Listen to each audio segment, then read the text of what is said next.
മനുവാണെങ്കിൽ അനന്യേനെ ഒരു ചെയറിലേക്ക് പിടിച്ചിരുത്തിയിട്ട് പറയാണ്, ആണുങ്ങളുടെ മുറിയിലേക്ക് നീ അങ്ങനെ ഇടിച്ച് കയറി വരേണ്ട.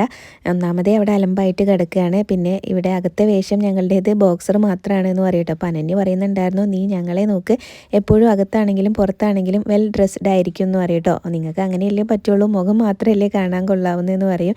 പിന്നെ മനു പറയുന്നുണ്ടായിരുന്നു, ഞങ്ങളിങ്ങനെ നല്ല സിക്സ് പാക്ക് മസിൽ കുട്ടന്മാരാണ് എന്ന് പറയട്ടോ. പിന്നീട് ഒരു ബുക്ക് എടുത്ത് കൊടുക്കുന്നുണ്ട്. അപ്പോൾ ഇതെന്തിനാ വീശാനോ എന്ന് അനന്യ ചോദിക്കുമ്പോൾ, എന്നാൽ പിന്നെ നീ വീശി, പണ്ടേ അക്ഷരവിരോധിയാണല്ലോ എന്ന് പറയട്ടോ. അപ്പോൾ അനന്യ ബുക്കും കൊണ്ട് അവിടെ ഇരിക്കുന്നുണ്ട്. മനു അകത്തേക്ക് പോകട്ടോ. പിന്നെ മനു പോകാനുള്ള ഇതെല്ലാം റെഡിയാക്കിക്കൊണ്ടിരിക്കുകയാണ്. കുറേ അലക്കാനുള്ള തുണിയെല്ലാം ബക്കറ്റിൽ ഇട്ടുകൊണ്ടിരുന്നപ്പോഴാണല്ലോ അനന്യ വന്നത്. അതെല്ലാം എടുത്ത് ബാഗിലിടുന്നുണ്ട്.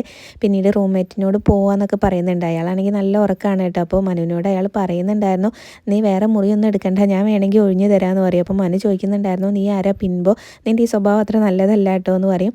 പിന്നീട് ആ പെൺകുട്ടി ആരാന്ന് ചോദിക്കുമ്പോൾ, അത് നിനക്ക് പറഞ്ഞാൽ ചിലപ്പോൾ മനസ്സിലാവില്ല, എൻ്റെ അകന്നൊരു ബന്ധു ആണെന്ന് പറയുന്നുണ്ട് കേട്ടോ. അപ്പോൾ എന്തായാലും പോവാന്നൊക്കെ പറഞ്ഞ് മനു യാത്ര പറഞ്ഞ് ഇറങ്ങുന്നുണ്ട്. അപ്പോൾ അനന്യ ചോദിക്കുന്നുണ്ടായിരുന്നു, നീ ഇത്ര പെട്ടെന്ന് റെഡിയായോ, നീ ഇപ്പം അകത്തേക്ക് പോയിട്ടല്ലേ ഉള്ളൂ, 5 മിനിറ്റ് പോലും ആയില്ലല്ലോ എന്ന് പറയട്ടോ.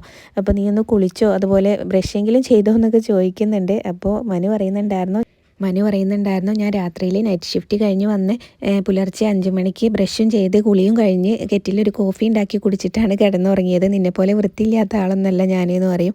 അപ്പോൾ അനന്യ ചോദിക്കുന്നുണ്ടായിരുന്നു, അപ്പോൾ ഞാൻ വൃത്തിയില്ലാത്ത ആളാണെന്നാണോ നീ പറയുന്നതെന്ന് ചോദിക്കട്ടോ. അപ്പോൾ അനന്യയുടെ മുടി പിടിച്ച് നോക്കിയിട്ട് ഇങ്ങനെ മനു ചോദിക്കുകയാണ്, ഇത് എത്ര നാളായി കാണും ഷാമ്പൂ വാഷ് ചെയ്തിട്ട്, നിൻ്റെ തലയിൽ പേനില്ലേ, താരനില്ലേ എന്നൊക്കെ ചോദിക്കും കേട്ടോ.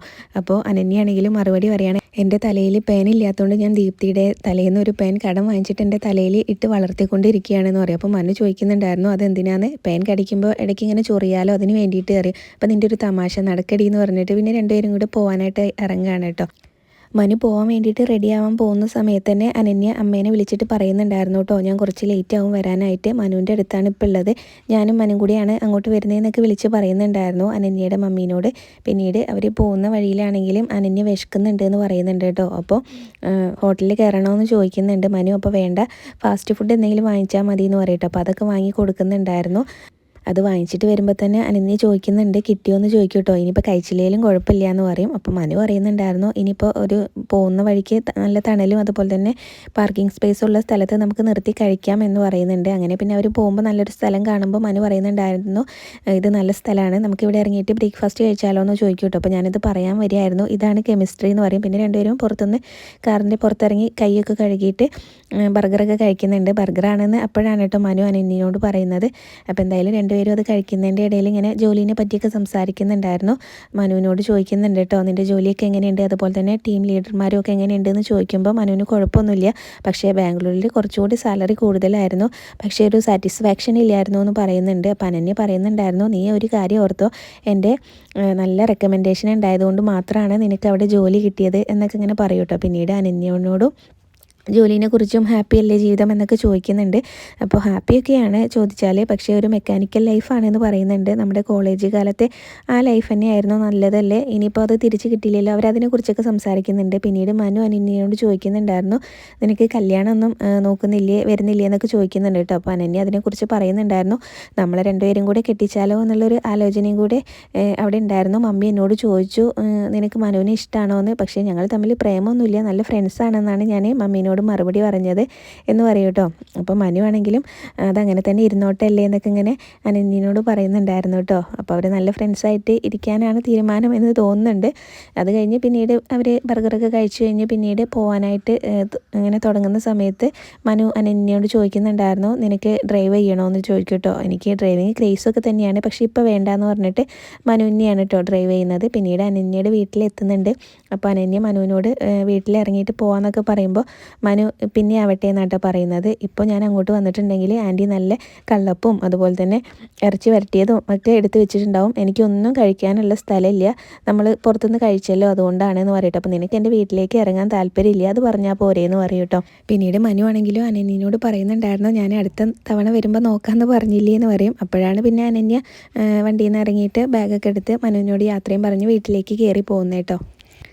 അത് കഴിഞ്ഞ് കാണിക്കുന്നത് രേവതിക്കുട്ടിയും ഗ്രേസമ്മയും അതുപോലെ തന്നെ ജോസൂട്ടി എല്ലാവരും വീട്ടിലേക്ക് തിരിച്ചെത്തിയിട്ടുണ്ട്. അപ്പോൾ ജോസൂട്ടി ആണെങ്കിലും കുറച്ച് സാധനങ്ങളൊക്കെ അവർ വാങ്ങിച്ചിട്ടുണ്ടായിരുന്നു. അതൊക്കെ ഫ്രിഡ്ജിൽ കൊണ്ടുവയ്ക്കാൻ വേണ്ടിയിട്ട് അകത്തേക്ക് പോകുന്നുണ്ട്. രേവതിക്കുട്ടി ആണെങ്കിൽ അവിടെ ഫോൺ നോക്കിക്കൊണ്ട് തന്നെ നിൽക്കുകയാണ് കേട്ടോ. അപ്പോൾ ഗ്രേസമ്മ പറയുന്നുണ്ടായിരുന്നു ഡ്രസ്സ് മാറിയിട്ട് വാന്ന് പറയുന്നുണ്ട് കേട്ടോ. രേവതിക്കുട്ടി അപ്പോൾ തന്നെ പറയുന്നുണ്ടായിരുന്നു അതാ ഞാനിപ്പോൾ വരാമെന്ന് പറയും. അപ്പോൾ മൊബൈൽ നോക്കി തന്നെ നിൽക്കുകയാണ് കേട്ടോ. അപ്പോൾ അത് പിന്നീട് മൊബൈലും കൊണ്ട് ഗ്രേസമ്മയുടെ അടുത്തേക്ക് ചെല്ലുമ്പോൾ നിന്നോട് ഞാൻ ഡ്രസ്സ് മാറിയിട്ട് വരാനല്ലേ പറഞ്ഞു പറയുമ്പോൾ അതേ ആൻറ്റി ഞാൻ കണ്ടുപിടിച്ചു എന്ന് പറഞ്ഞിട്ട് അവരുടെ ചാറ്റെല്ലാം എടുത്തങ്ങ് കാണിച്ചു കൊടുക്കുകയാണ് കേട്ടോ. അപ്പോൾ ഗ്രേസമ്മയാണെങ്കിലും അവരുടെ ചാറ്റെല്ലാം ഇങ്ങനെ വായിച്ചു നോക്കുന്നുണ്ടായിരുന്നു. ജിജോയാണെങ്കിലും ഷെറിന് പ്രഗ്നൻസി കിറ്റൊക്കെ വാങ്ങിച്ചു കൊടുത്തിട്ടുണ്ടായിരുന്നല്ലോ. അപ്പോൾ അതൊക്കെ ടെസ്റ്റ് നോക്കി. അപ്പോൾ അതിൽ 2 റെഡ് ലൈൻ വന്നിട്ടുണ്ട് എന്നൊക്കെ ഇങ്ങനെ പറഞ്ഞതായിരുന്നു ചാറ്റ് ഉണ്ടായിരുന്നത്. അപ്പോൾ ജിജോയ്ക്കാണെങ്കിൽ വീണ്ടും സംശയം. അപ്പോൾ അതുകൊണ്ട് ലാബിലോ ഹോസ്പിറ്റലിലോ പോയി ചെക്ക് ചെയ്യാം എന്നൊക്കെ പറയുന്നതാണ് കേട്ടോ ചാറ്റിലുണ്ടായിരുന്നത്. അപ്പോൾ ചാറ്റ് ഇവിടെ അവസാനിച്ചു. അപ്പോൾ തന്നെ ജിജോ ചേട്ടൻ ഇവിടുന്ന് പുറത്ത് പോയിട്ടുണ്ട്. ഹോസ്പിറ്റലിലോ ഒക്കെ ചെക്ക് ചെയ്യാൻ വേണ്ടിയിട്ടായിരിക്കും പോയത് എന്ന് പറയുന്നുണ്ട് കേട്ടോ രേവതിക്കുട്ടിയാണെങ്കിലും. പിന്നീട് ഗ്രേസമ്മ രേവതിക്കുട്ടീനോട് പറയാണ് അപ്പോൾ ജിജോ മരിക്കുന്ന സമയത്ത് ഷെറിൻ്റെ വയറ്റിൽ എൻ്റെ ജോമോൻ്റെ കുഞ്ഞുണ്ടായിരുന്നല്ലേ എന്നിങ്ങനെ പറയൂ കേട്ടോ. എന്നിട്ട് എന്താ അവരെന്നോട് ഇത് പറയാതിരുന്നത് എന്നൊക്കെ ചോദിക്കുമ്പോൾ രേവതിക്കുട്ടി പറയുന്നുണ്ടായിരുന്നു അവർക്ക് ചിലപ്പോൾ ആൻറ്റീനോട് പറയാൻ ഇങ്ങനെ നാണക്കേടായി കാണും, അതുകൊണ്ടായിരിക്കും പറയാതിരുന്നത് എന്ന് പറയൂ കേട്ടോ. പിന്നെ അത് മാത്രമല്ല അതൊക്കെ അറിഞ്ഞു കഴിയുമ്പോൾ ഗ്രേസമ്മയ്ക്കാണെങ്കിലും ആകെ സങ്കടമാവുന്നുണ്ടായിരുന്നേ. അപ്പോൾ ഇതിൻ്റെ പിന്നിൽ ഇങ്ങനെയൊക്കെ ഉണ്ടായിരുന്നോ.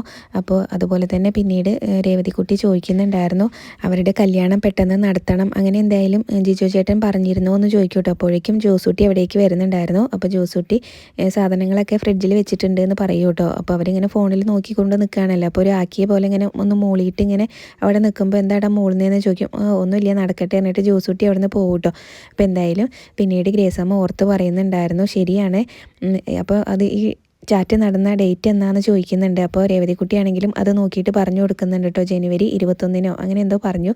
അപ്പോൾ ഗ്രേസമ്മ ഓർത്തിട്ട് പറയുന്നുണ്ടായിരുന്നു ശരിയാണ്, അവൻ എന്നോട് കല്യാണം പെട്ടെന്ന് നടത്തണം, ഷെറിൻ്റെ പഠനമൊന്നും പൂർത്തിയാവണ്ട എന്നൊക്കെയാണ് പറഞ്ഞത്, പെട്ടെന്ന് നടത്തണം എന്ന് ആവശ്യപ്പെട്ടിട്ടുണ്ടായിരുന്നു. അത് പ്രകാരം തന്നെയാണ് ഞങ്ങൾ ഫെബ്രുവരിയിൽ ഷെറിൻ്റെ വീട്ടിലേക്ക് പോയത്. മാർച്ചിലാണല്ലോ ഇങ്ങനെ ജിജോയ്ക്ക് ആക്സിഡൻറ്റ് ഉണ്ടാവുന്നത്. 4 ദിവസം അവൻ ഇങ്ങനെ ഹോസ്പിറ്റലിൽ കിടന്നു. ആ സമയത്തൊക്കെ ഷെറിൻ എൻ്റെ കൂടെ ഉണ്ടായിരുന്നു. അവനൊന്നും സംഭവിക്കില്ല, നമുക്ക് അവനെ തിരിച്ചു കിട്ടും എന്നൊക്കെ പറഞ്ഞുകൊണ്ടും അതുപോലെ തന്നെ പ്രാർത്ഥിച്ചുകൊണ്ടും ഒക്കെ എൻ്റെ കൂടെ തന്നെ ഉണ്ടായിരുന്നു. എന്നിട്ടും ഞാനിതൊന്നും അറിഞ്ഞില്ലല്ലോ. പിന്നെ അവൻ്റെ ശരീരം ഇവിടെ കൊണ്ടുവച്ചപ്പോഴാണ് ഇങ്ങനെ അവളിവിടെ തലയിട്ടടിച്ച് കരഞ്ഞതൊക്കെ ഞാൻ ഓർക്കുന്നുണ്ട് എന്നിങ്ങനെ പറയൂ കേട്ടോ. എന്തായാലും ഗ്രേസമ്മയ്ക്കാണെങ്കിലും ഇതൊക്കെ അറിഞ്ഞു കഴിയുമ്പോൾ ഭയങ്കര സങ്കടമാണ് കേട്ടോ. പൊട്ടി പൊട്ടി കരയുന്നുണ്ടായിരുന്നു. അപ്പോൾ രേവതിക്കുട്ടിക്കും അത് കാണുമ്പോൾ ഭയങ്കര സങ്കടമാവുന്നുണ്ട് കേട്ടോ. ആൻറ്റി കരയല്ലേ എന്നൊക്കെ ഇങ്ങനെ പറഞ്ഞ് സമാധാനിപ്പിക്കുന്നുണ്ട്. ഇനി ഞാൻ ആൻറ്റീനോടൊന്നും പറയില്ല, ഇനി മതി കരഞ്ഞത് എന്നൊക്കെ പറഞ്ഞ് ആശ്വസിപ്പിക്കുകയാണ്.